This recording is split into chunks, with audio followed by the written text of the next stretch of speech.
Well, what is going on, YouTubers? It is Referee Rob Jackson back with another video. And guess what I'm also doing right now? While I was waiting for that stream to load. Don't know if you can see that. Probably can.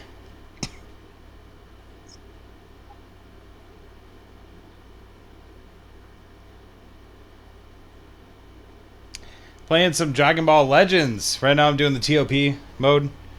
Tournament of Power. It's a lot of fun. I do PvP, but right now I'm trying to like get all my units up and everything. I'm trying to do a lot of arts boosts and stuff like that. So if you're wondering what we're doing, we are back with another...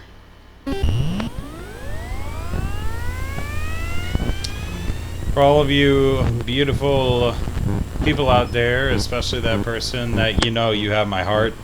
You know who I'm talking about. I am back with another mock stream of EverymanHYBRID. Making sure my mic's on. Okay.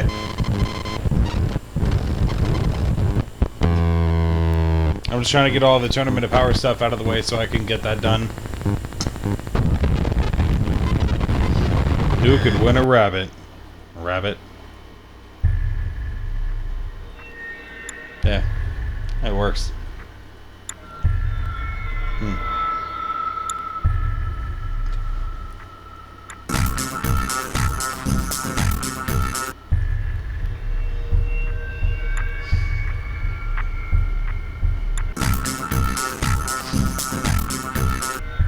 Dude, props to Nick Nocturne for making the alternatives for this stuff. Normally I'd have the cold on, but we're gonna have the heat on. Welcome back to Night Mind, friends. Thanks for joining me in the dark again this evening. Tonight we'll be continuing the story of EverymanHYBRID. Last time we left our friend Jeff reeling with grief and anger after a congratulations video to a fan only served to remind him of the painful loss of his girlfriend Jessa. This came on the heels of his round with police officers blaming the last person to see Jessa alive, a girl with a troubled past running a blog called Can You See the Words, who viewers had affectionately named Damsel. Jeff's actions caused Damsel to be detained by the authorities, though not officially arrested, and even though he did get results, Jeff is still unhappy. Nothing has changed. Not just his status as a missing person, not the case for leads on her kidnapper or murderer, and certainly not the otherworldly being that seems to keep stalking Jeff and his friends. Returning to the EMH camp, we can see Jeff was right. Nothing really has changed. At least a full week goes by with no activity since the congratulations video with added footage that can't be explained. The next video is a return to the EMH channel on October 23rd with the title Ashen Waste. Vinny opens the video talking about how they alerted the police to the dead body from the last location they investigated, but the cops didn't find anything. The crew tried to submit the note they found in the corpse's hand as evidence, but weren't allowed and were warned against crying wolf again. Vinny reads the note for us. First off, the name is smeared out with what looks like blood. I'm heading east. You wouldn't believe it. You know what the fucked up part is? I always thought this was real. Bless his soul, it will be such a relief to finally figure out what happened to him those few years ago. Yeah, I have the Tournament of Power going on in the background. Tomorrow, I'm heading into New Jersey to finally contact this group. They show a lot of promise. I'll find you and the others, if they can finally help us. Stay safe, we'll make it out. Lenny. And then at the bottom it looks like they gave us seems to be more. And yes, we are going to be watching the videos by Whispered Faith. I know that Lee has his he has like a whole ARG going on with that, but man. And we also got to watch the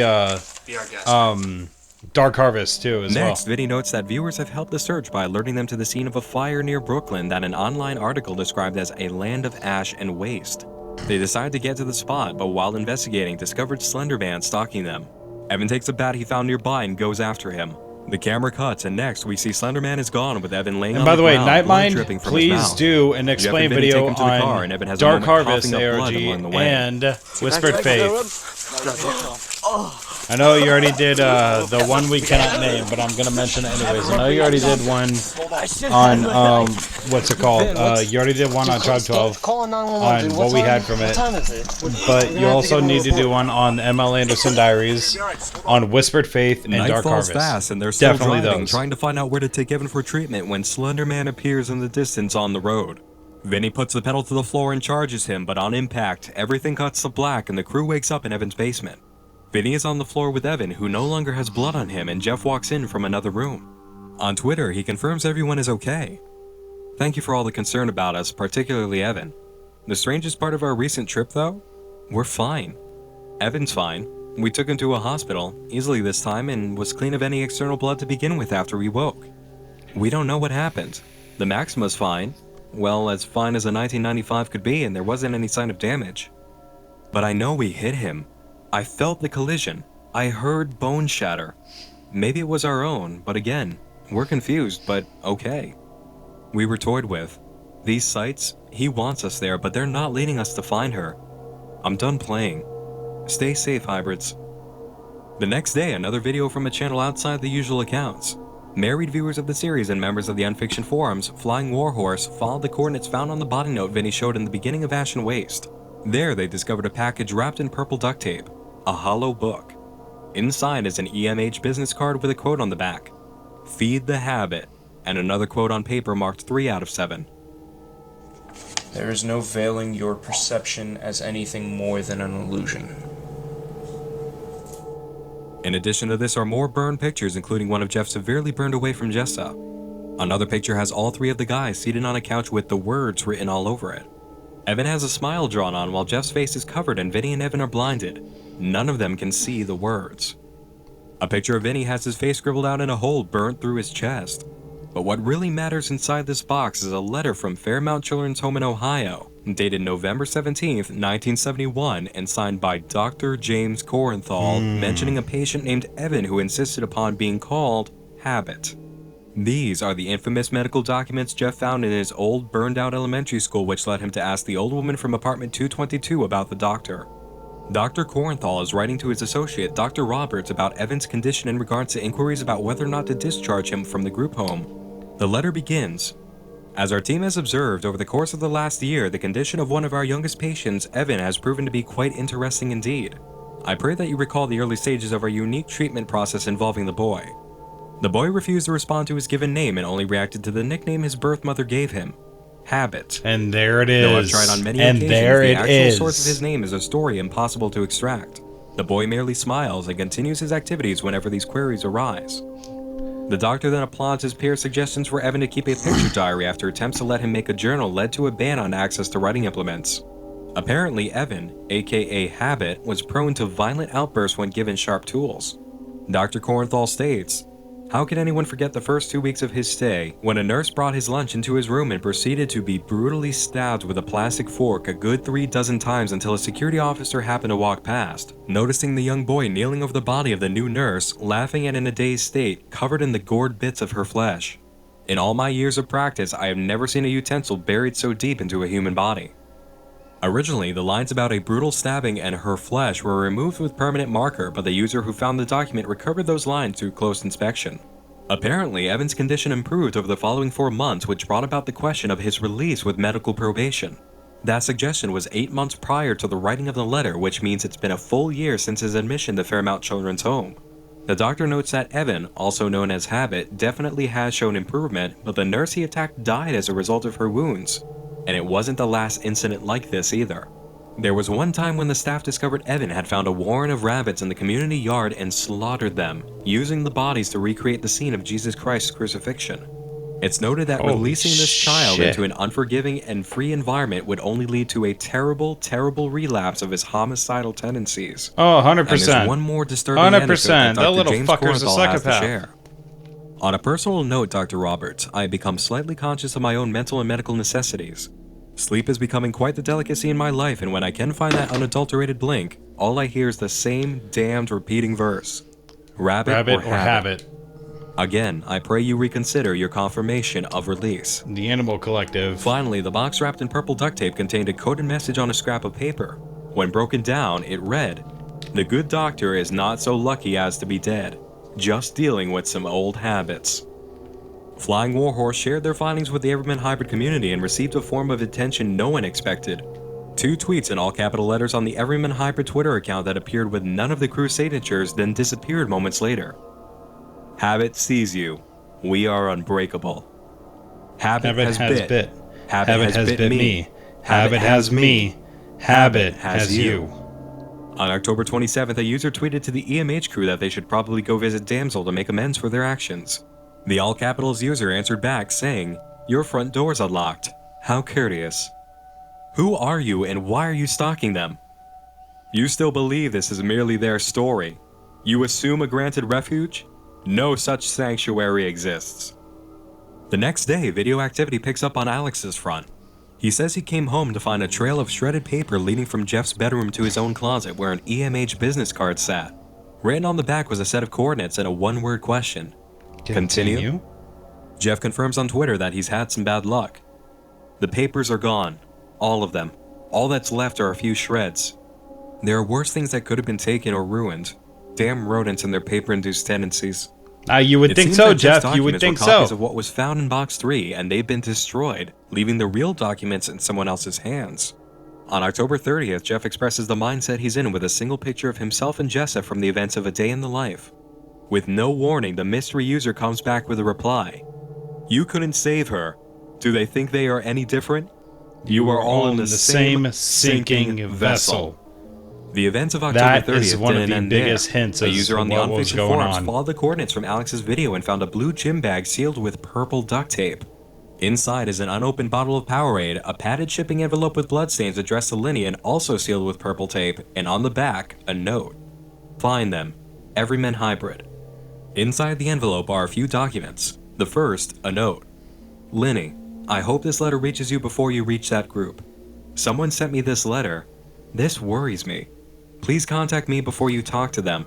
The letter's attached. William." The letter William sent is yet another document from Fairmount Children's Home signed by Dr. James Corenthal, dated May 11th, 1971. The subject of this letter? A patient named Vincent. Dr. Corenthal is again writing to his associate, Dr. Roberts, declining the admission of the patient Vincent to a new unit.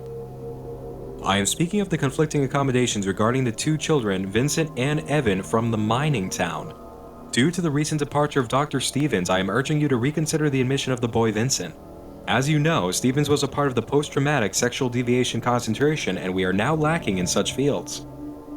Dr. Corenthal then adds a brief section of Vincent's admission transcript detailing his experience with a man named Reverend Green. It's implied through Vincent's dialogue that Reverend Green used an adopted dog to lure Vince and other children to his home. As Vincent describes it, "We watched the puppy scurry around the small patio and yard for a while when the Reverend told me that he had a great game we could play. You know I love games, Doctor, so of course I was excited. He asked me if I'd ever played Pirates. I was so happy I began telling him stories about me and Captain Habit. He lit a small candle and told us that we were going to explore a hidden cove." Dr. Corenthal then reminds his associate, Dr. Roberts, about how he knows the way the story continues from that point and he can review Vincent's case file for further details. But visits to the Reverend continued for almost a full year after the initial Pirates game incident. What brought Vincent into the ward, however, was a discovery his parents made in picking him up one evening from the home. Vinny was found in the living room on the floor playing with a foam pirate ship. In the other room, Reverend Green was found eviscerated. Jeez. When his parents went to call an ambulance, he stopped playing and said, "Father, I would make sure it was okay with man before we did that. He is very, very greedy." Apparently, the Reverend didn't know that man doesn't share. Dr. Corenthal states that lack of staffing in the sexual abuse ward disallows them from accepting Vincent into the home. "We are dealing with much more stress and trauma than we are currently outfitted for. Obviously, the investigation is continuing, but I do not believe that it is very wise at all to accept both patients from that town of Ash." On November 1st, a post from Damsel appears on Can You See the Words that no one saw coming. If you are reading this, then the queue function through the website finally kicked the post through. I gave myself some time to delay this message, just in case. Who knows? Maybe they would have let me come home without further incident. Since you are reading this, that is obviously not the case. We all know that I do not have many friends here in Jersey. The one person who is outwardly friendly towards me ended up missing and I feel absolutely terrible. but I honestly do not believe that I did anything to warrant responsibility for Jesselyn's disappearance. If anything, I have been trying to help, but justice did not prevail. Maybe it's better this way, behind bars, more or less. I no longer have to worry about choosing whether or not to take my medicine. They said they'll make me take it there. I thought I was doing a lot better without it, honestly, but I'm not the doctor. Damsel goes on to describe how her only friend in New Jersey is gone and her entire family is dead. As upset as she is, she forgives Jeff because she understands why he convicted her. I love Jesselyn too. I know what he was trying to do. There was no way for him to know if I was being honest or not, especially considering the gravity of the lie that was born when I told you all the story of my family and my journey up here. Damsel admits that the location was true, her education was true, and so was her family's death. But she didn't come home to find the house was burnt to the ground. It was still standing. When she stepped inside, she felt something wrong in the air. The house was silent. No sound from my siblings, no familiar clicking of my mother tending in the kitchen, no sound of shuffling from desk to shelf in my father's study. And then I saw the bags. Through the large sliding glass door, I saw them all, each strung from the old ash tree in the center of the backyard. I opened each one. I just had to be sure. You would understand. I was covered in a bit more and more of my family with each inquiry. I took the open bags and went upstairs into my parents' master bedroom and laid down on the gigantic bed. I placed each of the bags around me, resting one last time with my family. The bags that still held their contents bulged towards me in a comforting embrace. I saw myself in the mirror. Perhaps my body was still in shock because I wasn't crying. Not yet. I was drenched in the blood of my siblings and parents and I couldn't feel anything. I Sorry, knew y'all. he did this to me. I'm checking out a few since I was classics a baby. that my He wanted me out of the house. favorite person is sending me. I don't know why, but he willed me elsewhere. I burned my house. I set the fire. I don't care who knows anymore, because by this time, I'm sure they would have coerced this confession from me. By this time, I will have been accurately proven guilty. Oh, and by the way, if you guys and haven't told me to go noticed north. an There affinity wasn't to any time for fire mourning. with Hell, all another of plus of being anybody who has been involved in institutionalized. I have all the like time I every want to Slender, cry like now. everything to do with And he Slenderman. can't If touch you me. are infected with the Slender I'm sickness, sorry, Jeff. pyromania Vincent. and fire I'm is sorry, what Evan. someone comes down with. Like, Most of all, I'm sorry, Jesselyn. I'm sorry, hybrids. I brought this upon myself. Maybe we'll speak again someday. Probably not. Don't follow my footsteps. Be not like me. I am alone. On November 4th, a new video surfaces from the Everyman Hybrid channel titled Centralia. They've discovered a town named Centralia in Pennsylvania where a major mine fire occurred in 1962 beneath the town, causing dangerous carbon monoxide, smoke, and other toxins to flow above ground. It's now a ghost town due to evacuation and has been abandoned for years. The mining tunnel fires are still burning and the toxins continue to escape to this day. yep. And The guy this is followed a why cracked road anytime where smoke someone still brings flows from up holes in the Centralia, pavement and Pennsylvania, find an this is area the of only dirt thing and I dead think about is trees. Everyman Hybrid, Jeff the suddenly Mining takes Town off, and as 4. Evan and Vinny follow him, we see cuts of Jeff running from a day in the life. When they catch up to him, we get another split clip. Jeff and Jessa seemingly from a day in the life, but again wearing different clothes than they had on that day. Jeff is revealed to be holding Jessa's necklace. He just found it here. We're shown a spy clip of Jeff and Jess on the couch sharing a moment, then back in the present, Jeff announces it's all Damsel's fault and she's insane. She set this up.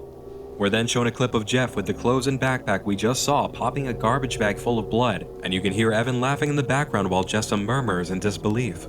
Evan takes the camera while Jeff grieves and announces they've got no choice. They have to kill it, whatever it is. This is cut with an image of Evan on the ground in the dark as a flashlight hovers over him. Then an ending piece of Vinny and Evan running to the solitary tree in a field from a day in the life. The day closes with a tweet from Jeff at 11:39 p.m. Just got home. 3 hours in the car with the crew. No words. I'm so sorry, Jesselyn. But as they were out, an anonymous user broke into the Twitter account again and the all-capital letter user replied back. Because those tweets disappeared moments after appearing, there's no screenshot, but the record exists of what they wrote. The first tweet is in standard writing and grammar. Take solace in the rain, my children. It only means I'm near. The all capitals user came back with the reply. And even though it is the all caps user, and I know who it is, that one right there, the part where the other user says, take solace in the rain, my children, it only means I'm near. Pay attention to that. Because once we get to the final part of the Explained series, that's going to come full fucking circle. And you'll see why it's important. Disregard the banter. Oh, how pleasant it is to be torn. It is I who inhabits this sanctuary. Oh, a classic power struggle, is it? I urge you to leave. They are already mine. Good luck. These tweets go unnoticed by the Everyman crew. The next post comes on the following morning, a quote from Jeff during one of their live streams. Jess is kind of weird and I love her for it. I think I'm going to give her this. We then get 2 back-to-back videos from Alex. The first with him entering the bathroom and cleaning what looks like a vicious animal wound, and the second explaining that he uploaded the first as soon as it was made, trying to have evidence of what happened if he didn't make it. He's alright now, but won't be telling anyone about what happened. It was something ghastly white at the foot of his bed, but it was gone when he came back. On November 9th, a user from the Unfiction forums who submitted their email and home address to the Everyman Hybrid promotions contest to receive a purple bracelet gets a strange letter. Another Corenthal document dated October 27, 1981, a full 10 years after the initial letters from Fairmount Children's Home. The last child from the mining town 4 has finally succumbed. I have absolutely failed these children as a doctor and as their protector. My old partner Roberts has been trying to reassure me of myself, of the nature of my job. He tries to reason that it is out of my control. I chose the cases that generally stood no chance to begin with, and that I must not take it out on myself when failure inevitably arrived. My other current patient, the girl from the horrible New York attacks, she's on emotional life support as well at present. We were a family. Evan, Vincent, Jeffrey, and a 4th name that's been removed from the document. The doctor goes on to describe how Linny's in danger and she's different from the others. Her personal demon is much more feral in comparison. The other professionals insisted that they were criminals of their own thought. Homicidal children? Not these angels. I was the only one who was willing to hear their pleas and I let them down. They were my own children, simply not biologically. I refuse to let my remaining daughter become another Tally. I cannot explain the creatures behind my children's misery, but I have a few theories. Maybe I'll peruse little Evan's picture diary, but the good Lord knows that I can barely bring myself to catch a glimpse of his camera, which never fit comfortably in his meek hands. I'm going to take Linny east. We cannot stay in Ohio any longer. We'll find others who know. She'll live a good life without me. She'll grow up. She'll forget me, the others. It's for the best. I think we could all say for a fact, by the way, journal entry. I just got sent a thing and I sent something back to that special someone. I think we can all say, first of all, that one of the best movie scenes is in The Fast and the Furious when Debonair by Dope starts playing in the background. And it's the FBI takedown scene. And yeah, like, I think we all know exactly why that is one of the best scenes in the film. It's off topic, but I know. Everyman Hybrid. And I apologize for being a little bit distracted. I'm just... a lot of overwhelming stuff happening right now, so... entry saying that he has to find those old photographs. Jeffrey was much more of a writer, while Vincent and the child whose name had been redacted were more so visual young artists. I must retrieve my old trunk with their treasures in it soon. And now we can begin to piece together a story. Sometime between 1971 and 1981, Dr. James Corenthal adopted 4 patients from the troubled children's home he worked at in Ohio.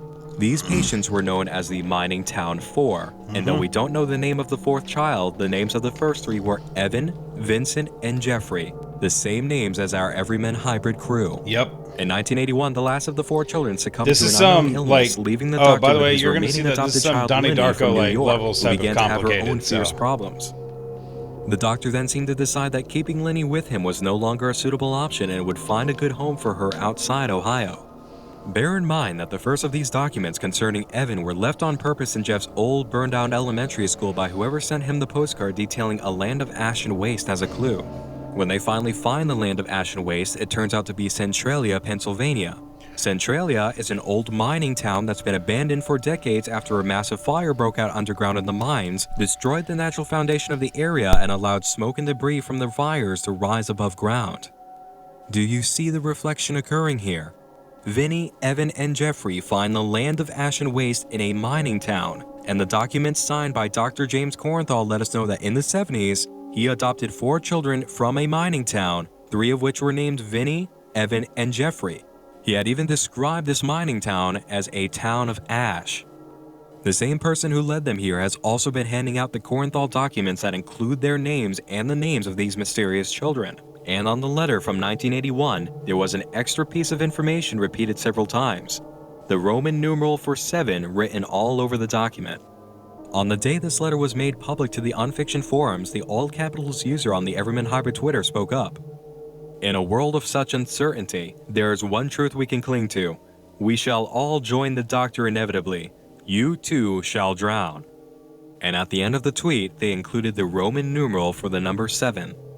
The person who sent Jeff the Land of Ash and Waste postcard and sent Corenthal documents to users in boxes and envelopes marked by purple duct tape is the one hijacking the Everyman Hybrid Twitter account. On November 12th, we get yet another surprise, a Morse code video with a title for the letter H.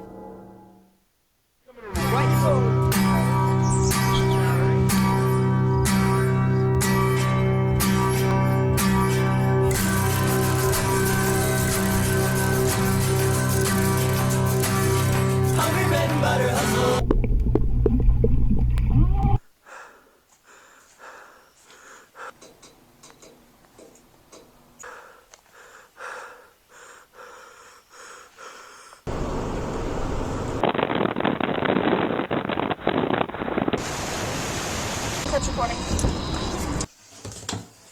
Find what? What do you guys find? And then, Oh, nice. we'll move this over to the side. Yeah, let's just hold it up. We're gonna close it in a minute.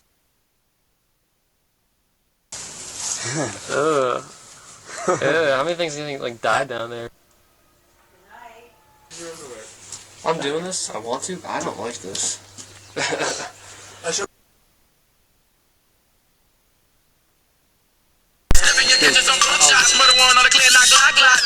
Alex? Yeah, someone brought up Boyz II Men, and I'm like, no, I'm gonna bring up a rival.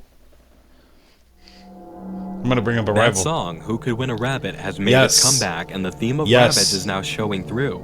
Sing Along Rabbits, followed by footage of a rabbit hopping across That's a field. why when you see We've got a clip of Evan walking Who Could around Win a at night, Rabbit, and Vinny holds the camera, his breath like getting heavier as the Evan music comes video, closer. you're gonna And see once why again, it's clips very from videos significant we've and already insulting. And it seen took me are a while to spliced into connect the the music mess, video but there's to also an appearance what by a happens in damsel the standing in the corner of the a hallway ARG as the lights itself. flicker. The pink hat she's wearing has appeared before on her blog, but now she's showing up on the EMH channel. The following day, another phantom tweet appears on the EMH Twitter from the capital letters user, Tilt. Followers soon realized it was a clue to be used on Can You See the Words, where a phrase now hidden in the background becomes clearer by tilting a laptop screen. This is no longer their game. Consider yourself marked. On November 18th, a video appears on the EMH channel titled Alex.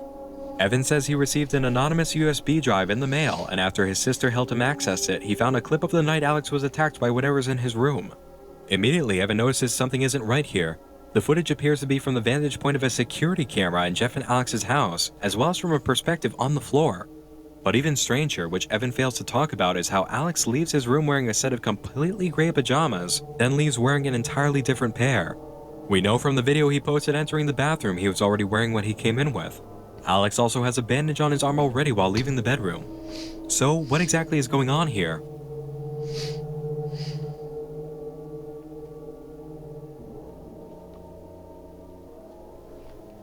There are 2 different clips.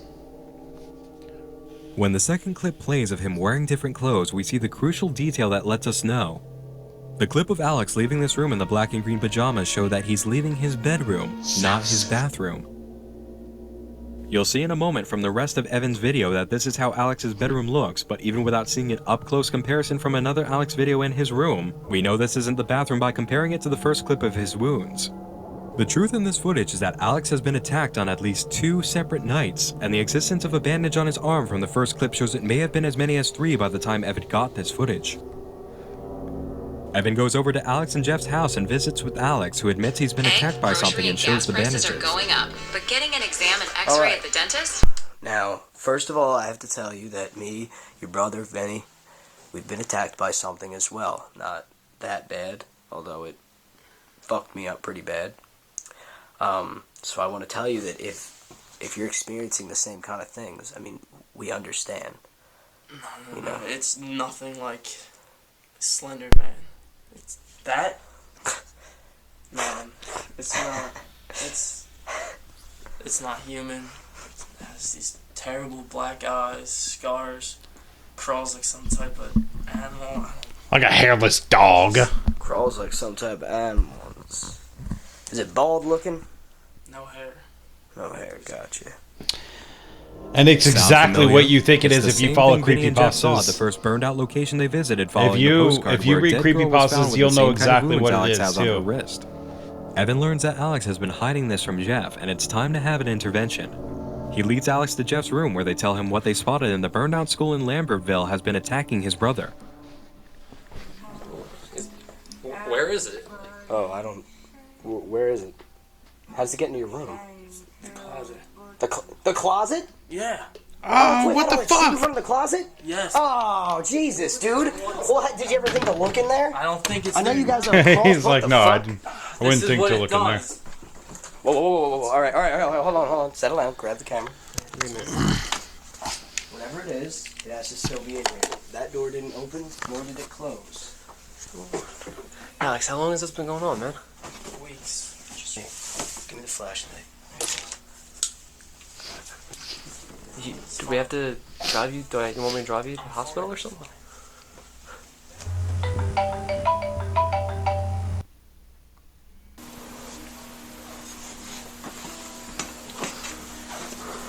I think this is Vinny's phone. Oh, shit. Hold on. The crawl space in there, don't you? Yeah. Okay, let's take a look.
I love that person. I love that person. Oh man. Oh, she is awesome. She is fucking awesome. Alright. I don't care if this pickle 99 is here. Shit probably really tastes disgusting, but you know what? I'm gonna end up trying it anyways. Probably gonna just throw it away, but oh, she is fucking amazing. Alright, let's go ahead and get back to this.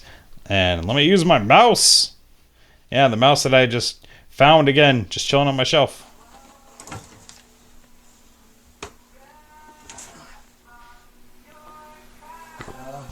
I don't see anything. Yeah, it should be. Holy shit! Damn it! Are you okay? You fucking dick. You're such a dick. There you go. There's nothing in there, but listen. Just to be safe, let's definitely get some stuff in front of it. Like maybe close the closet. Alright, well, I should hold it at least for a very short while. What do you guys think about Benny? I'll give him a call. I haven't talked to him today. Wait. You're gonna what? Call. Oh no, that's a good idea. That's Vinny's phone that Jeff has.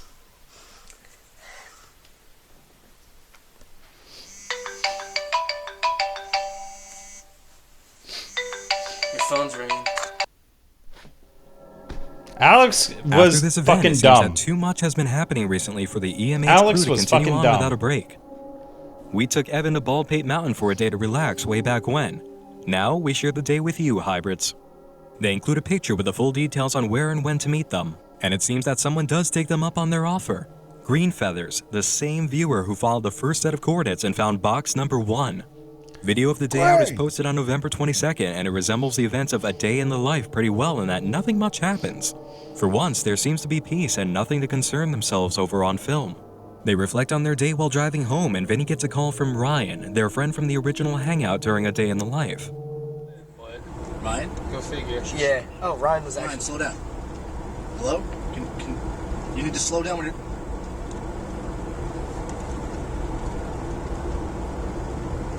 What happened? Is everything alright?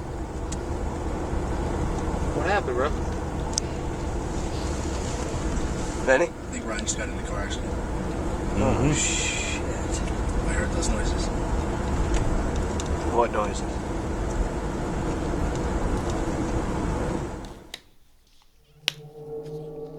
In all seriousness, though, we've been trying to contact Ryan's family. He didn't deserve that, and I know he never drove carelessly. We're all just waiting for details. Send some thoughts and vibrations to Ryan and his family, hybrids.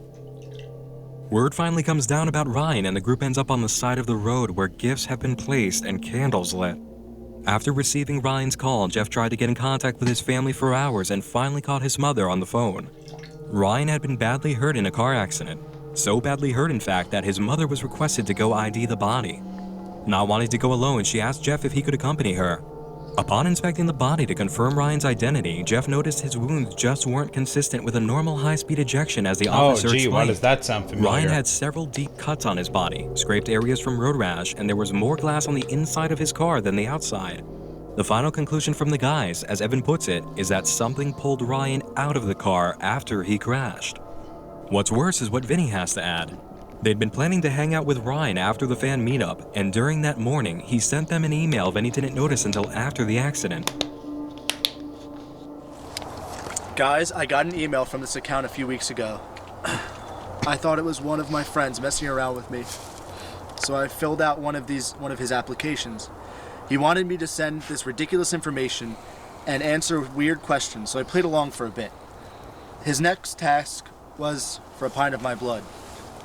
I laughed it off at first, but he refused to answer me when I was asking who he was. He only reminded me of his rule, that is, no seeking outside help. I was really freaked out and thought of you guys. No one else would understand something creepy like this or even believe it. So if I figure anything out, I'll be in touch. I'll drive you up some information he sent to me the other day. I'll see you later today, Ryan. Jeff puts a link in the description to a screen cap of the email Ryan forwarded to them.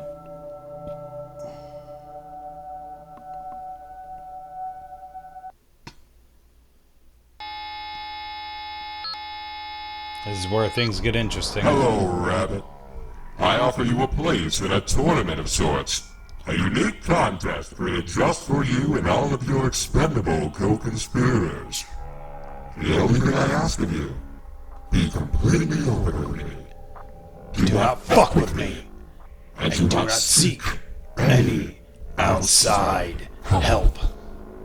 Name, age, gender, earliest nightmare, shoe size, hair color, BMI, preferred blood type, what you cherish the most, what you hate the most. There will be 7 trials and 3 preliminary rounds culminating in the grand finale. See you there, Rabbits. Yours.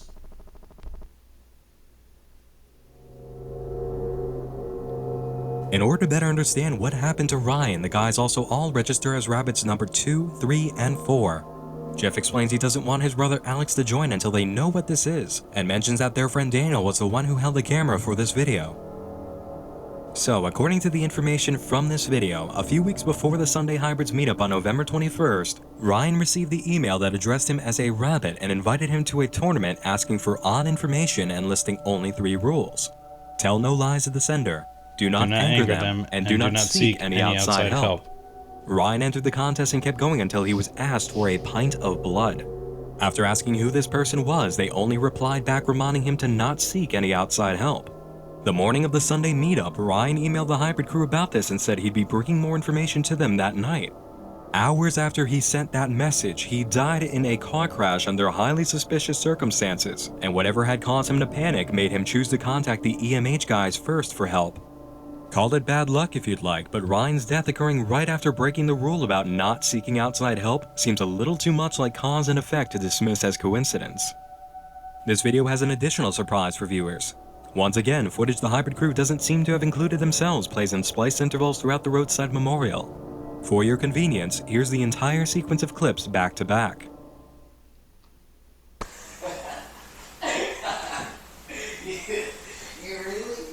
You really think you do the fun?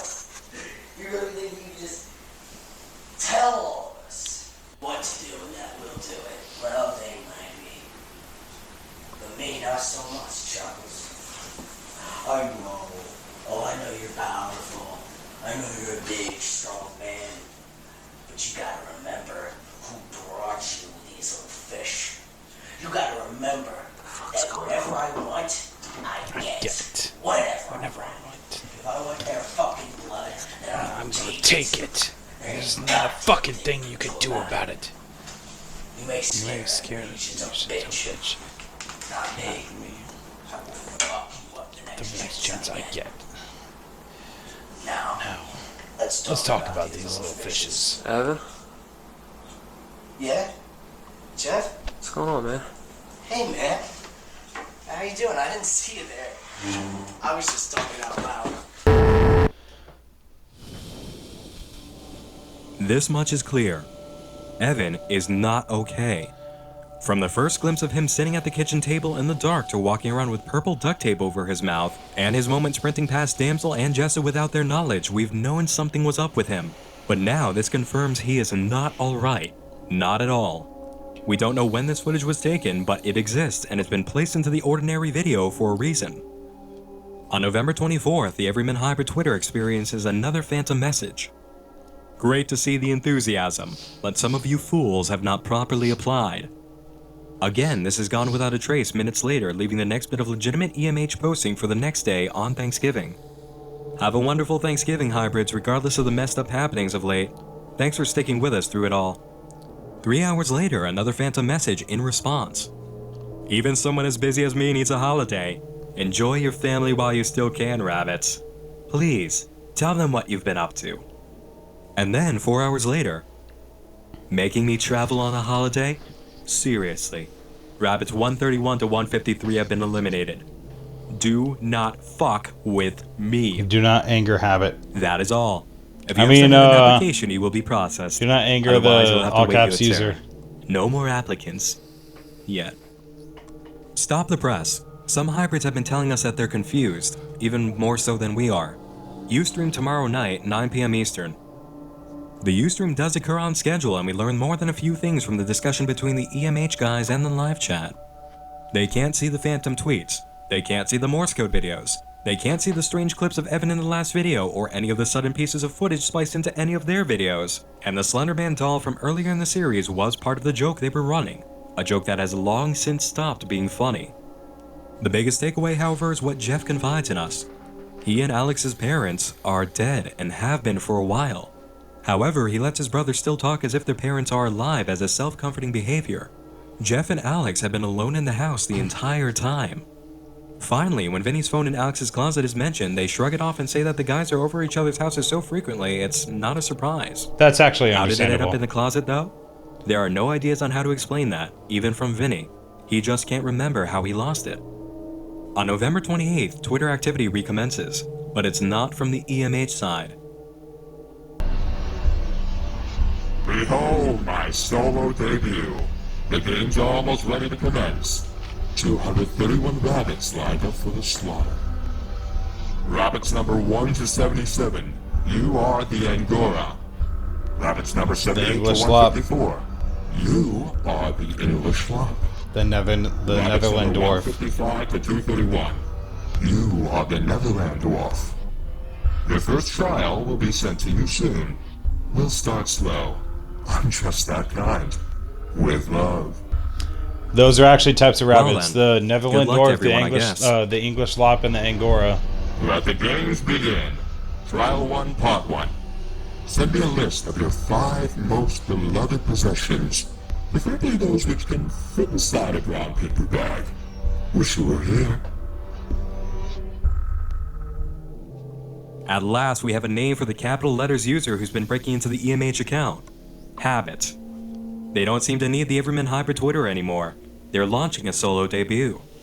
However, on the same day that Trial 1 Part 1 is issued, Habit comes back to the EMH account with more phantom tweets in a fight with another phantom user yet again. Surprise, fools! Just dropping in for a moment to clear something up. You really think the big guy and Snoopy type these themselves? Nah, just me and the big guy, bumping shoulders, you know? Yanking chains, rubbing elbows. Go play your little game, children. Nothing more to see here. And finally, EMH does notice this happening. Just got those texts on my phone. What the hell? On November 30th, Jeff posts a video of he and the guys in Evan's basement checking in on their followers called the Update Hub. He claims a lot of their viewers have been finding all sorts of media, documents, and other pieces of information that are apparently important to their situation. So, rather than have it spread out over the web, they'll be using this video's description box as a hub of information for links to anything and everything they can find. We've already gone over the see what the final linked in the update description is. by order of the timeline as the events occurred, but at the time, viewers did need something like the Update Hub to gather all the game pieces together. At the end of the video, it's noted that Evan just got his own computer. The same day, plenty of activity stirs on Habit's side of Twitter. A follower asks him, "So, Captain Caps Lock, do those recent hijack tweets imply that you're tweeting on the big guy's behalf then?" As if that were the case. This is important to note. Habit has always been the Caps Lock user on the Everyman Hybrid Twitter account. Due to the nature of the phantom Twitter fights and Habit's own admission of messing around with the big guy during these events, we can assume the ordinary tweets belong to this other entity, the big guy, who is typing on his own behalf. Immediately after responding to that user who provided us the note, Habit speaks to his rabbits en masse. Less than 12 hours until Part 1 of the first trial is closed, 11 a.m. Eastern. Tick-tock. Less than 3 hours. No, Alex's YouTube channel was Already. deleted? This was half of the first trial. The first fucking trial. It's noon. 214 messages received. 4 previously eliminated. We really need to get you on to Dr. Phil. See if he can sort you out. Yes, that's all we need. Another fucking doctor. Trial 1 Part 2 posted. Choose one of your beloved items. Bury it. Mark the grave. Leave it behind. Record yourself doing just that. Post the video, public or unlisted, on YouTube. Format listed in the email. Get cracking, rabbits. Love, always. 2 days later, a member of the Unfiction forums received a Man. corn doll letter in the mail dated December 26th, 1976. There's also what seems to be a Christmas tree ornament inside. The doctor describes how much he loves his wife Marianne and their There's new a lot of adopted stuff family. in the update hub He and that updates you Marianne couldn't until a certain conceive, so they point. had decided to adopt, and when the mining town 4 had no home to go to, they took them in. Once again, the names Evan, Vinny, and Jeffrey are listed while the 4th child's name is redacted from the document. On December 4th, we receive a video from Alex titled The 7 Trials of Habit, Trial 1, Part 2 of 2, Rabbit number 231. Despite his brother's instructions, Alex entered the trials. He obeys Habit's demand and buries the shell of the first gun he ever fired when his father took he and Jeff shooting years ago. Only 60 responses. I want to see if I can go on the Wayback Machine and back.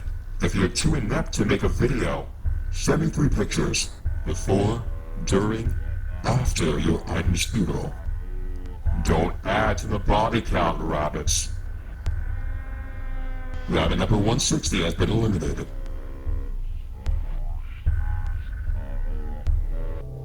In the midst of Trial 1's second half, a new Everyman Hybrid video appears titled Damsel. Jeff has finally come around to regret his earlier decision to stick the police on Damsel from Can You See the Words, and together with Evan and Vinny, they rescue her from the hospital Jeff works at. It's only on the way back in the car that Damsel, now revealed to be named Stephanie, isn't ecstatic about this. Well, I mean, you didn't belong in there. No, not right now. Now really wasn't the good time. Why? Well, we figured you'd be happy. No, I mean, I'd be fucking stoked if they weren't releasing me today. The next morning, Jeff lets us know the details of cleanup duty for their mission on Twitter. Anyone familiar with the phrase bombing the charts? There was no patient in room 141 last night, just a lot of error scripting. At work, the hospital, we're experiencing an annoying system crash recovery. Real pain in the ass. Unfortunate. Stephanie's Twitter account becomes active as well after her long absence. Yeah, I know. All of Alex's stuff has been deleted and none of it's been archived. The concern. Because I never, here's the thing, I never actually got to follow like Alex's YouTube channel. To get some of my stuff. My beloved friends at the EMH channel, yes, and some of their Twitter stuff, yes. But I never got to follow the Ustreams and fucking Alex's channel, man. But alright. 157 made it to the second round. If you claim you followed the rules, were cruelly judged, or otherwise are whining, email me. Are you staying with one of the Everyman Hybrid boys now that you're out, or did they take you home? A perpetual state of slumber party. Gag. We picked some stuff up earlier this week, but I'm not risking going back there yet. Stephanie's next post is the song Silly Boy by the Blue Van. She writes, sums up the week so far, and you have to appreciate the Jeff's little brother Alex trying to help out and make coffee for everyone at breakfast this morning. God, it was awful, but a sweet idea nonetheless. Habit comes back to announce Trial 2 that night. He instructs the Rabbit groups to vote for 1 leader each and for 1 runt of the litter to be cast out of the trials. This is the first half of Trial 2. On the EMH side of Twitter, an interesting post by Jeff. Even if someone were to see the Damsel video, it seems that it couldn't criminalize us of anything at this point. The link leads to an audio file Jeff recorded detailing a surprising discovery. The morning after Stephanie's rescue, Jeff went into work at the hospital and noticed that one of the elevators had yellow caution tape across it. No big deal, as he knew certain parts of the building were undergoing maintenance. But while looking over some emails, Jeff learned that the annual Christmas party was cancelled. This made him a bit sad because he'd always enjoyed the party and its house band comprised of workers who called themselves the Free Drink Refills during these shows. Jeff notes that the band had Dr. Rossum on drums and Pat the janitor on keyboard. But this year, there'd be no show from the Free Drink Refills because there'd be no party. Instead, the hospital is running a donation drive to provide for Glenn and John's families in their departments. Over the weekend, 2 employees had died in a sudden explosion. In rooms 135 to 145 at Jeff's hospital, there is active pressurization for patients with tuberculosis or anything that requires similar care. During the weekend, a young woman was occupying one of the rooms and did not need the pressurization. So the housekeeper in that wing of rooms, John Maynard, was moving the tanks used for the process from the room into another, but ended up putting too many in one place. Meanwhile, a security guard, Glenn Eisen, was walking by on his rounds. One of the tanks burst and caused a flash fire, killing John and Glenn. Jeff's concern is that although this clearly must have happened, it couldn't have. It's not possible. He, Vinny, and Evan were in that wing on Sunday night. They rescued Stephanie from room 141 just after 6 p.m.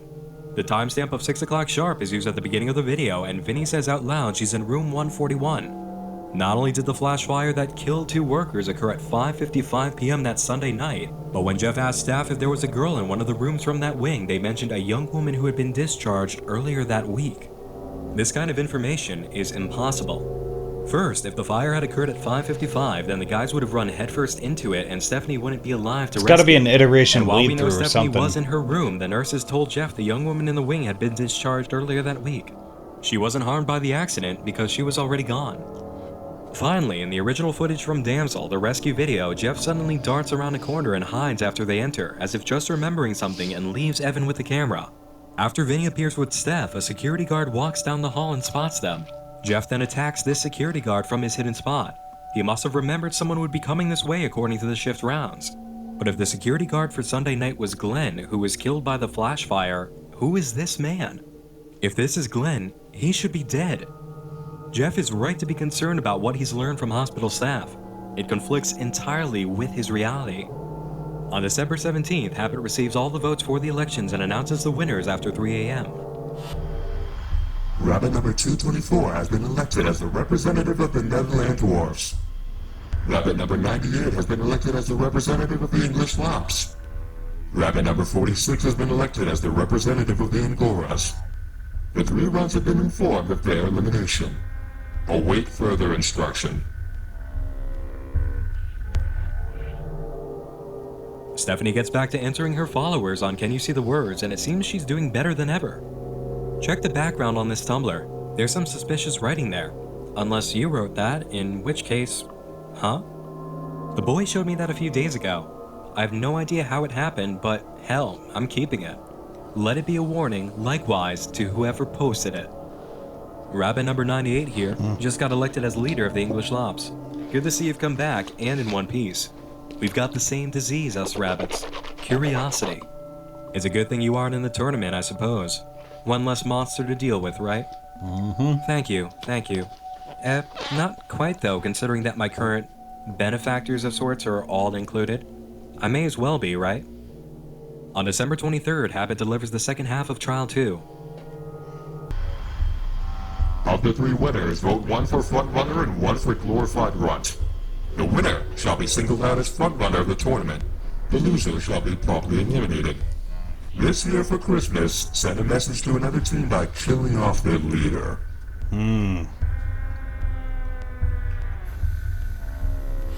Rabbit number 98 has been chosen as Warren leader. Rabbit number 224 has been eliminated, but its legacy shall live on. A parting gift, so to speak. The fallen leader shall take a few rabbits with him.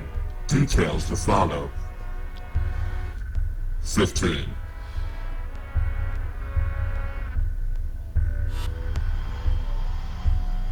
The 15 have been eliminated with their fallen leader. This completes round 1. The following trials will not be number-based nonsense. They shall require physical output.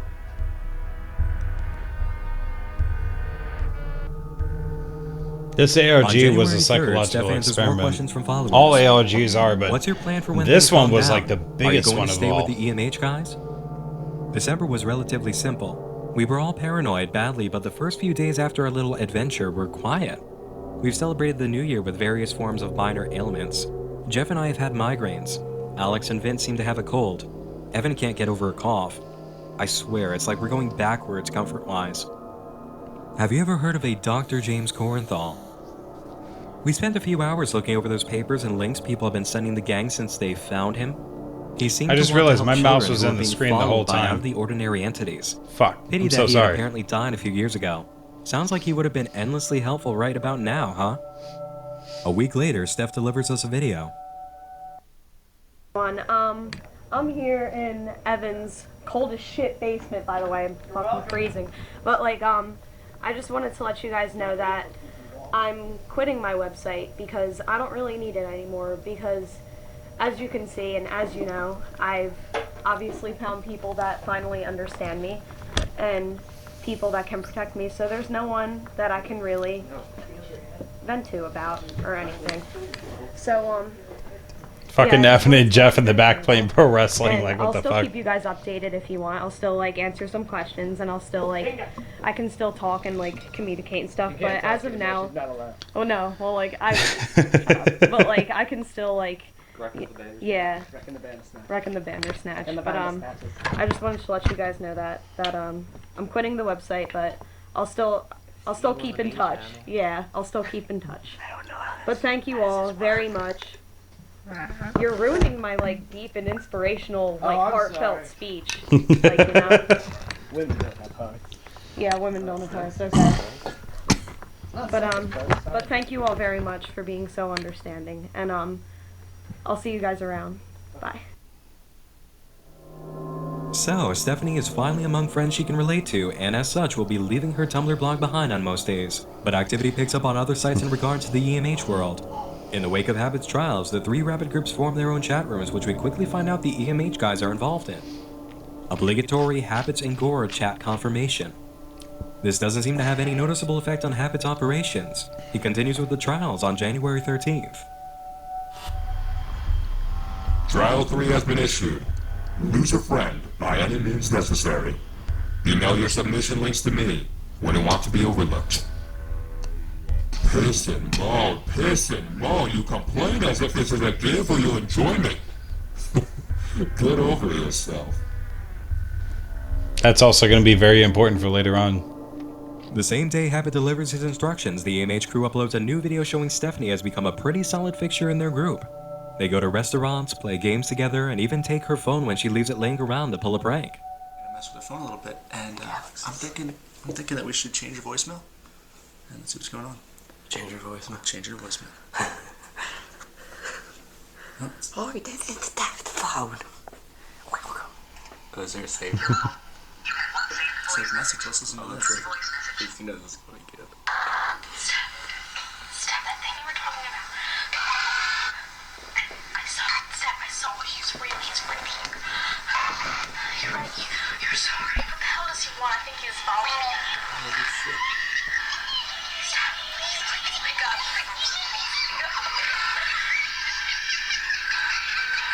Oh God.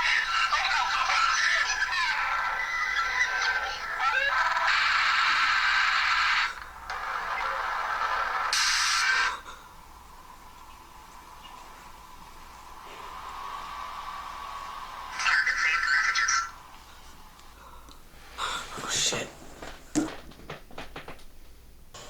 Alright, this is a little strange, a little formal, but I wanted to ask you, simple question. The masses demand answers. And we demand answers. We broke you out. Whoa, hold on, Jeff. Not only, because you didn't belong there, but also because we think that you can help us. You seem to know more about this. One thing I want to ask you is, how do we stop him? I highly doubt that there's any way to stop him. I mean, you guys have tried to stop him more than I've tried to stop him. Like, I'm just a victim. I'm sorry, I just don't think that there's any way to stop him.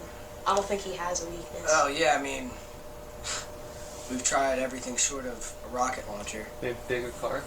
Maybe a bigger car with knives attached to the front and baseball bats swinging from the top. My brother doing a handstand. That'll work. But most of everything that you know is already out there. And now we have full confirmation. Slender Man has been Steph's personal demon. Both she and the EMH guys have been dealing with his presence for a while, and we know through her last voicemail that Slender Man is the reason behind Jessa's disappearance. In the description we can see Jeff writes, "We also later confronted Stephanie about the saved message on her phone. She was going to tell us. I can understand why she was afraid to mention it. In my eyes, it's simply closure. Happy New Year, whatever that means. Hell, we're still breathing and mostly smiling." Besides the saved message, there was another incident worth mentioning by the crew. A blocked number called Vinny's phone and said something about keeping Mittens warm. Mittens was Vinny's cat who had been buried for 6 years. Outside, the crew found fresh blood on the snow above Mittens' grave. This. Thanks. 6 years. Mitten's been dead for 6 years. There is no blood. That's blood. It's been here for a while. Not 6 years a while. Let's get out of here right now. Come on, Jeff. I'm fucking around.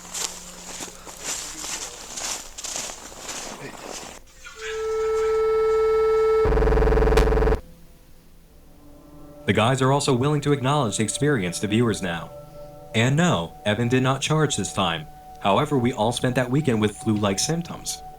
The end of the video shows mainly Evan telling Vinny and Jeff that they just need to stop asking Stephanie about the issue now. She doesn't know anything either because her only method of survival has been ignoring the monster. Habit announces the results of the latest vote on January 20th. 76 rabbits remain in the trials. Await further instruction. Later that day, the EMH guys upload 77 of 76.avi, the second corrupted file from the USB drive Jeff left in his room before investigating Jess's disappearance. In the description, Jeff claims this video wouldn't play right until recently when a viewer reminded the guys to see if they could make it work. Now, for whatever reason, it's working. Jeff, Evan, and Alex are outside in the field with a single big tree from a day in the life. It's winter and the three of them walk in silence to the tree until Jeff mentions hearing sirens, which can be heard in the distance. They sit beneath the tree, Alex resting on a plastic helmet he was just wearing, and Evan expresses how nothing they do seems to be working. They're just going around in circles with no progress made. As the video plays, we see cuts from a day in the life, but looking at Jeff's shirt as he stands beneath the tree in warm weather, it's not clear if this is the version of that video we saw from this series or the other version where Jeff and Jessa wear different clothes. In the beginning, we can see the clip of Vinny bounding ahead of Evan, but in watching the footage of the group stopping under the tree from the original video, we see the footage stops before anything resembling this shot of Jeff comes up. If this is from the version of A Day in the Life that was uploaded, we haven't seen this clip. This brings up another issue that doesn't seem to be answered. Where did the USB containing this footage come from? If it's always belonged to Jeff, then it requires no explanation. It would mean he had it and suddenly discovered two corrupted video files he didn't copy onto the drive around the time Jessa disappeared. Otherwise, it most likely came in the envelope that was inside his copy of House of Leaves. We know Evan's no stranger to receiving anonymous USB drop-offs in the mail from his intro in the video titled Alex. The method of how Jeff came to own the USB drive doesn't matter though. The content he can't explain does. Habit resumes orders on January 24th. Trial 4 released. Recite Habit's little poem in a public place and document it. Remind them who made you do it. Deadline, Monday, January 31st, noon Eastern. Regards. The little poem was sent to all active rabbits for completion of the trial and goes as follows. Little rabbits feed our habits, we are millions fierce and strong. The bloodthirsty rage within us urges that we move on. Do not fight the forever flood of paranoia, hate, and fear, because I will be with you all. I'll always be right here. We'll take the rabbits together, and together we'll eat them alive. We'll fill our hearts with the joy of slaughter, the joy of their tortured cries.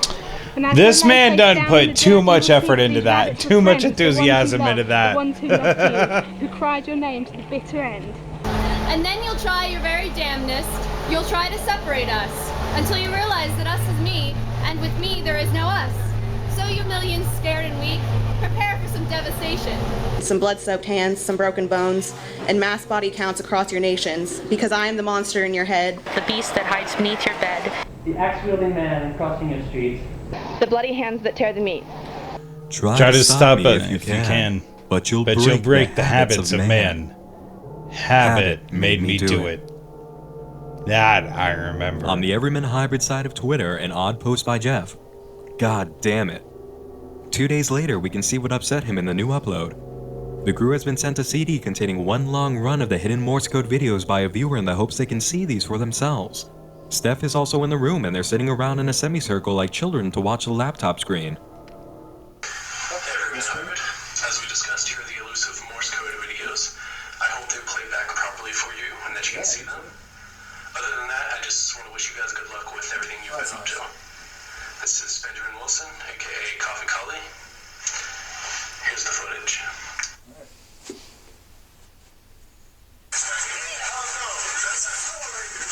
So they were able to see some of it and then it immediately blacked out.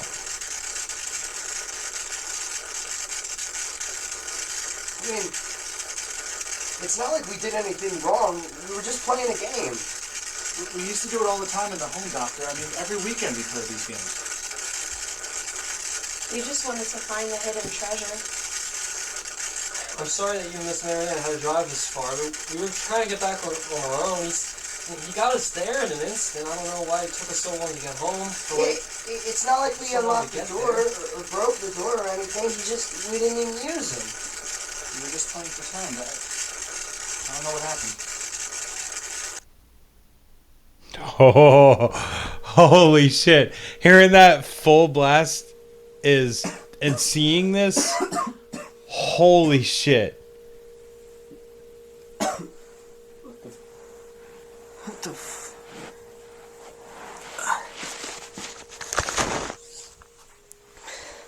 Still recording? Oh, shit. Jeff. Hey. Evan manages to stir the whole group and they all find they're bleeding from the nose and ears. They can't remember any of the last few minutes, but other than the amnesia and blood, they're alright. Jeff gives his take of the event in the video description. After trying to figure out what exactly happened, we decided that the camera fell off its surface, hit the ground, and recorded a black screen for 8 minutes. In the meanwhile, we were influenced by something and received various wounds. We don't remember speaking these bits of discussion or know what the conversation was from. The word doctor stood out. I'll upload the file on our Mediafire account. See if it works for you. Look for the link on Twitter. The Mediafire account still does work. Checking out the link reveals the video run to be completely normal. It's just the Morse code videos. As for what happened in the room once the video began to play, each member of the group began speaking in turn, saying things that seemed to be from the same conversation but with someone who wasn't there about an event that can't be placed. And of course, we can't forget about the major shadow that fell over them during this.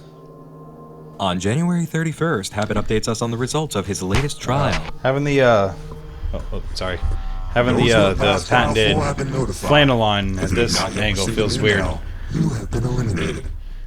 Can't get it off. That's what she said. Shut up. Chosen and notified later this week. Regards. Oh, yes, I nearly forgot. 48 rabbits remain. The next action comes from the Hybrid crew uploading footage titled Last Week / Taking It Back. The guys have suited up to take back Alex's room from the literal monster in his closet. Jeff's first note on entering is that it smells horrible inside Alex's room. Evan asks how big the crawl space inside the closet is, and Jeff answers that it's 3 feet by 3 feet. It's like a box. And Evan adds that the last time he looked inside, he didn't see anything. There's still nothing to be seen, so they go inside and find that, somehow, the crawl space keeps going. The walls are sticky and the smell is horrible. Evan says he sees a light at the end. Jeff remarks that he's just lost the bat he was carrying, and Evan suddenly finds he no longer has his knife or any of his stuff. Their voices begin to echo, and within a moment, they're in the basement of another house. All of their stuff is gone, and Evan can't even find the hole they just crawled out of. Evan finds a door though, and when they step out, they're in the park from A Day in the Life. When Jeff follows Evan and Alex upstairs, he turns back around to look at the doorway, and the clip from the Morse code videos of he and Evan breaking down the door plays over the spot, almost matching the exact camera angle. None of the guys know how they got here, but agree to call Vinny for a ride. And as Jeff steps back to catch Alex and Evan in the frame, another shock hits. They're wearing exactly the same clothes as in 77 of 76.avi. Alex is even wearing the same plastic helmet. The video cuts to a new sequence. 2 days later, Evan has come over while Alex is at school to help Jeff investigate the closet again. He expresses that a few days have passed since the first attempt. He's cut his hair, gotten his knife back, and oh yeah, about that knife. Yeah, actually, I found this on my bed in its sheath, perfectly there, like I never fucking touched it.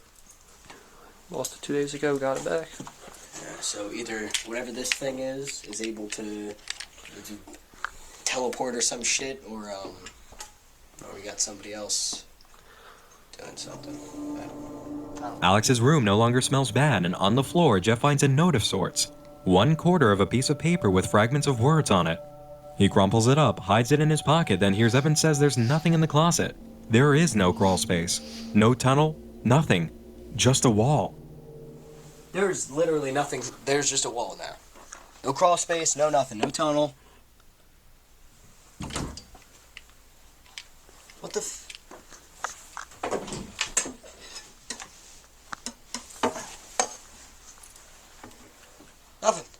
I don't know, man. Huh. Well, I figure smell's gone. Hole's gone. Hole's gone. Somebody up there. Access. Yeah. Looking over the footage, I guess we know why Alex was wearing his ridiculous helmet in that 77 of 76 on ABI Why doesn't that clip. spice rum taste like We maple still don't syrup? know where that tree footage came from on 77, but we know the when of it at least. Or something like that. Christ. Thank you, hybrids. Things go quiet for a while and somehow stay quiet. The only activity comes from outside of the usual accounts and channels when Rabbit number 98, the newly elected Warren leader of the 7 trials, receives a package marked with purple duct tape. Man. Inside is a Korenthal document from February 27th, 1975, and on the bottom of the second page, a question. How many lives have you led and spent? In the right corner, a marking. 4 out of 7. This box is Rabbit number 98's prize from Habit for winning the election, and it has the same markings and signatures as all previous boxes discovered through coordinates and the one sent to Stephanie. Habit has been the one making these packages marked with purple duct tape. He's been sending out coordinates, hiding the boxes and the gym bag, sending old documents to viewers. He sent the postcard to Jeff that led him on the hunt for Jessa. Habit was the one who laid out the Korenthal documents that sent Jeff to the old woman's apartment down south. Habit defaced Jeff's backroom and burnt the pictures from A Day in the Life. And Habit wants us to know that he's closer than we realize. Besides the Korenthal document, Rabbit 98's box contained one of Alex's hats, as seen in the video Alex recorded when he found an EMH business card in his closet at the end of a paper trail. Also inside the box was a quarter of the same piece of paper Jeff found in Alex's room with Evan. Together they say, Shade's password to the with the last half still missing. The Korenthal document came inside a wooden Shade's box password kept together to the with purple duct unreliable tape that had narrator. burn marks and carvings on the sides. 4 lines on one side and the word Habit on the other, making it further clear who sent the package. The writing takes place over a year before the previous one describing Dr. Korenthal's beautiful family of 4 adopted children, the Mining Town 4, and begins as follows. Every so often, as expected, the children seem to suffer a group relapse, so to speak. Occasionally, a single one may seem to experience mood swings and other emotional inadequacies, but those are generally normal at such an age. It just pains Marianne and myself so when they all go through relapses. It's never an individual occurrence, these episodes. It's never Evan acting out alone. It's never Jeffrey shouting nonsense or Vinny spouting biblical verses. No, when it does occur, it's always each and every one of them. After the episode is finished, each of the children become very reclusive, with Stephanie perhaps being the most affected. At last, we have the 4th name, Stephanie. This makes the Everyman Hybrid guys and their new friend, formerly known as Damsel, a perfect match to the Mining Town 4 by name. The doctor goes on in his writing to say the aftermath of these group relapses the children experienced involves not eating, locking themselves in their rooms for hours, and staring into space. The most recent instance the doctor can recall was the day before his writing, which prompted this journal entry. Marianne called him to say the children were missing. They'd been writing and acting out a play about pirates, and when she went to check on them, they were gone. Thinking they might have gone into town, she investigated the stores and found no one had seen them. That night, with police officers walking around the house beginning to organize a search effort, Jeffrey called home, and it turned out the kids were in Pennsylvania. He handed the phone to a police officer, Officer Matten of the local department, who gave instructions on where they were and said the kids were safe. Dr. Korenthal and Marianne drove to the meeting place, a tavern in Memorytown, Pennsylvania that Officer Matten felt was more accommodating than the police station. After arriving and getting something to eat to settle their nerves, the children began to open up about what happened. My bad. Gradually, bits of conversation came from our children. We used to do it all the time in the home, Doctor. I mean, every weekend we played these games. He got us there in an instant. I don't know why it took us so long to get home. We just wanted to find the hidden treasure. What frightened me the most was the honesty exhibited in their pleading explanations. If they weren't lying, there was something terribly wrong. If they were honest, which I believe they always are, then I don't know how they easily travel this far. Or something is terribly wrong. My children were taken from my home, transported over 300 miles eastward, all in search of a whimsical treasure and all under the guidance of this figure. Yes, something is terribly wrong indeed. Do you recognize those lines the children said? They're the same ones at the hybrid We used to do it all the time group. in the home, Doctor. I mean, every weekend we played these games. He got us there in an instant. I don't know why it took us so long to get home. We just wanted to Same ones find the the hybrid hidden crew treasure. spouted. These are the same lines said by the group in their trance when they tried to view the hidden videos. The group relapse Dr. Kornthal spoke about in the beginning of the letter is the same kind of event the crew experiences here. It's not like we did anything wrong. We were just playing a game. We used to do it all the time in the home, Doctor. I mean, every weekend we played these games. We just wanted to find the hidden treasure. I'm sorry that you and Miss Marianne had to drive this far, but we were trying to get back on our own. He got us there in an instant. I don't know why it took us so long to get home. It's not like we unlocked the door or broke the door or anything. We didn't even use them. We were just playing pretend. I don't know what happened. In some impossible, inconceivable way, the four characters we see here are the same children adopted by Dr. James Kornthal in the 1970s who seem to have died in 1981. Just On Twitter, wait. Abbott seems to acknowledge that number 98 has received his prize. Until we get to that point. Oh man. Drip, drop, slice and chop, chase the rabbit, hop, hop, hop. Run away. I don't care. I will find you anywhere. I know for damn sure that was straight toward the hybrid crew. Word seems to have spread to the hybrid crew about the revelations in Rabbit number 98's prize. The next video arrives on February 24th titled Rose. How's it going, hybrids? It's Vin. This is kind of hard to say, but I think that we should say, just to document it so you guys know. We were going to go question Jessie about Dr. Kornthal, and we decided to hold off a bit just because we found out, and this is with a heavy heart that I tell you this, that her grandmother was murdered recently. And, right? The fuck are you doing? They should know, Evan. They should know jack shit. Know. We're not fucking talking about this on the fucking camera. Are you Evan's the only one with common sense. Vinny leaves a link in the video description to the newspaper article about Jessie's grandmother, Rose. Her and her husband's last name have been removed, but the information is still clear. Rose's body was discovered Tuesday morning by an assisted living nurse checking in for the morning. No foul play on the nurse's part is suspected. Local animal control has been on high alert since the discovery. Jim Thorpe police had originally locked down several city blocks following the report, however, had since claimed that this was not the work of a human attacker. 9 p.m. citywide curfew has been issued until further notice.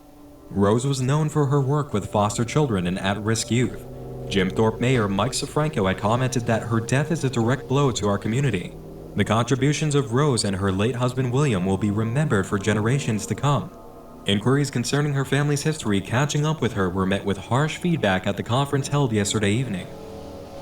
Things go quiet on the Everyman Hybrid front out of respect for Jessie and her loss. Meanwhile, Havoc concludes his business with Trial 4 and completes the second round. Rabbit number 52 has been designated the winner of round 2. Trial Rabbit 4, 52, rest in peace. Warren Jester. Rest in peace, Warren Jester. Rabbit number 52. You've been chosen as the winner of round 4. You may assume the title of Warren Jester. Your ability to screw with the boundaries of the written guidelines is heartwarming. You'll see to it that it is justly rewarded. But don't do it again. Respond with your mailing address for your prize. Don't die.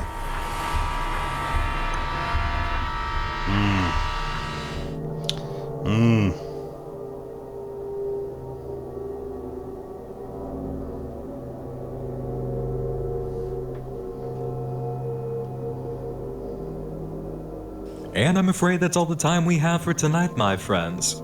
This has certainly been a very revealing look into Everyman Hybrid. Documents, portals, y'all have no idea. You've never seen Everyman Hybrid, and if you don't know the full extent of how deep this goes. And yes, I've seen people who have commented saying, "Oh, Everyman Hybrid is, just some stupid shit. It's not real, and this and that." Or, well, yeah, obviously it's not real, dipshit. But people have been like, "Oh, like it's like the stupid, overhyped thing of the Slender series." Like, I'm sitting here, I'm like, do you not realize the psychology of Everyman Hybrid, is one of the most, I'm still learning stuff about it today. That I've already learned about it from Nightmind. I'm still learning and seeing stuff about it today that I've learned from both Nightmind and from Jeff, Evan, and Vinny. That I'm seeing connections that are being made. Like Everyman Hybrid, literally, like they're what is it? They're the base of their channel. The part that people don't see of their channel is based off of, you know, parallel dimensions, iterations, House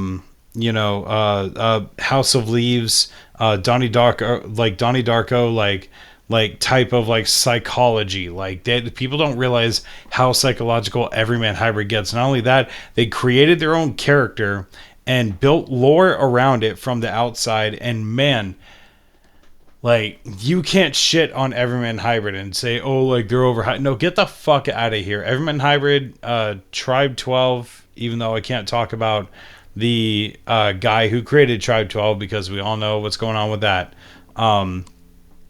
Dark Harvest and Whispered Faith have all, like, been the pioneers of the Slenderverse after Marble Hornets and Something Awful, or after Something Awful Forms and then Marble Hornets set the pace to what the Slenderman universe or the Operator universe is. Like, I don't think anyone understands or realizes exactly how good, like, this entire series is. And man, oh man. Anyways, thank you all so much for watching. If you like what you see, be sure to like, comment, subscribe, share with friends and family if you think it's appropriate. And if it's inappropriate, share with your friends and the entire internet. My name is Referee Rob Jackson. Thank you for tuning in to this mock stream where I'm hoping I can figure out a way to stream with this screen recorder or something like that. You know, I'll figure something out. But thank you all for watching, and I will catch you guys next time. Goodbye, everybody. Stay safe, take it easy, and God bless. Bye-bye.